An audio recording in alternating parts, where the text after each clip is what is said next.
ഇന്നത്തെ മറ്റു വാർത്തകളിലേക്ക് പോകാം. നമുക്ക് സംസ്ഥാനത്ത് ഉഷ്ണ തരംഗ മുന്നറിയിപ്പ് 12 ജില്ലകളിൽ യെല്ലോ അലേർട്ട് പ്രഖ്യാപിച്ചു. പാലക്കാടും കൊല്ലത്തും ചൂട് കൂടും.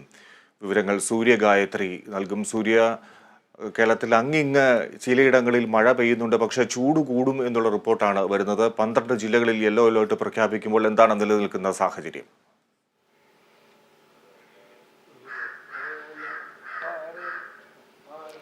ഫിജി, സംസ്ഥാനത്ത് താപനില ഉയരുന്ന സാഹചര്യമാണ് നിലവിൽ ഉള്ളത്. നേരത്തെ പറഞ്ഞതുപോലെ മഴ ചില സമയങ്ങളിൽ പെയ്യുന്നുണ്ടെങ്കിലും താപനില കുറയാത്ത ഒരു സാഹചര്യമാണ് നിലവിലുള്ളത്. ഇന്നിപ്പോൾ സംസ്ഥാനത്ത് ഇടുക്കി, വയനാട് ജില്ലകൾ ഒഴികെ മറ്റ് 12 ജില്ലകളിലും യെല്ലോ അലേർട്ട് പ്രഖ്യാപിച്ചിട്ടുണ്ട് കാലാവസ്ഥാ വകുപ്പ്. ഈ ജില്ലകളിൽ തന്നെ പാലക്കാടാണ് ഏറ്റവും ഉയർന്ന താപനില രേഖപ്പെടുത്തിയിട്ടുള്ളത്. കഴിഞ്ഞ ദിവസങ്ങളിലൊക്കെ തന്നെ 45 ഡിഗ്രി സെൽഷ്യസോളം താപനില ഉയരുന്ന ഒരു സാഹചര്യം ഉണ്ടായിരുന്നു.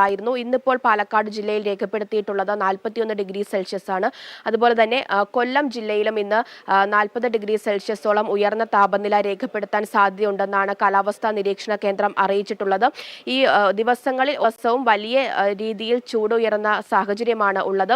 അതുകൊണ്ട് തന്നെ അത്തരത്തിലുള്ള മുൻകരുതൽ നിർദ്ദേശങ്ങളൊക്കെ തന്നെ കാലാവസ്ഥാ നിരീക്ഷണ വകുപ്പ് പുറപ്പെടുവിച്ചിട്ടുണ്ട്. ഈ ഒരു പകൽ സമയങ്ങളിൽ ചൂട് കൂടാൻ സമയമുള്ള ഈ ഒരു ഉച്ച സമയങ്ങളിൽ പൊതുജനം പുറത്തേക്ക് ഇറങ്ങുന്നത് പരമാവധി ഒഴിവാക്കണം.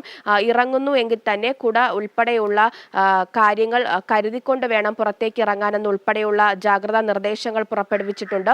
അതുപോലെ തന്നെ അധികമായി വെള്ളം കുടിക്കണം. നിർജ്ജലീകരണം ഉൾപ്പെടെയുള്ളവ ഉണ്ടാകാൻ സാധ്യതയുണ്ട്. അതുകൊണ്ട് തന്നെ വെള്ളം ധാരാളമായി കുടിക്കണമെന്നൊരു നിർദ്ദേശം പങ്കുവച്ചിട്ടുണ്ട്. മറ്റൊരു കാര്യം, ഈ താപനില ഓരോ ദിവസവും ഉയരുന്ന സാഹചര്യത്തിൽ വൈദ്യുതി ഉപഭോഗവും സർവകാല റെക്കോർഡ് പിന്നിടുകയാണ്. ഓരോ ദിവസവും വൈദ്യുതി ഉപയോഗിക്കുന്നതിന്റെ ഒരു റെക്കോർഡ് കഴിഞ്ഞ തവണ വന്നതിനേക്കാൾ വലിയ രീതിയിൽ ഉയർന്ന ഒരു സാഹചര്യമാണ് നിലവിലുള്ളത്. സംസ്ഥാനത്തൊരു വൈദ്യുതി പ്രതിസന്ധി തന്നെ ഉണ്ടാകും എന്നൊരു ജാഗ്രതാ നിർദ്ദേശം കൂടി പങ്കുവച്ചിട്ടുണ്ട്. അത്തരത്തിൽ ഒരു പ്രതിസന്ധി ഉണ്ടാകുന്നതിന് മുന്നേ തന്നെ പൊതുജനം കൃത്യമായിട്ട് ജാഗ്രത പാലിക്കണം. പൊതുജനത്തിന്റെ ഒരു സഹായം കൂടി KSEB അഭ്യർത്ഥിക്കുന്ന സാഹചര്യങ്ങൾ കഴിഞ്ഞ ദിവസങ്ങളിൽ ഉണ്ടായിരുന്നു. ഈ പീക്ക് സമയമായ 6 മണി മുതൽ 12 മണി വരെയുള്ള സമയത്ത് പരമാവധി വൈദ്യുത ഉപകരണങ്ങൾ ഓഫ് ചെയ്തിട്ടും ഉപയോഗിക്കാതെ ഇരുന്നും സഹായിക്കണമെന്നൊരു അഭ്യർത്ഥന കൂടി KSEB മുന്നോട്ട് വെച്ചിട്ടുണ്ട്. അതുപോലെ തന്നെ ചൂട് കൂടുന്ന സാഹചര്യത്തിൽ ഡാമുകളിൽ ഉൾപ്പെടെ ജലനിരപ്പ് കുറയുന്ന ഒരു സാഹചര്യം നിലവിലുണ്ട്. അത്തരത്തിൽ വൈദ്യുതി ഉപഭോഗം ഓരോ ദിവസവും കൂടുന്നതിനനുസരിച്ച് പുറത്തുനിന്ന് അധിക വിലയ്ക്ക് വൈദ്യുതി വാങ്ങേണ്ട ഒരു സാഹചര്യമുണ്ട്. ഇതൊക്കെ ഒഴിവാക്കുന്നതിന് വേണ്ടി പൊതുജനം കൂടി സഹായിക്കണമെന്നൊരു അഭ്യർത്ഥനയാണ് KSEB മുന്നോട്ട് വെച്ചിട്ടുള്ളത്.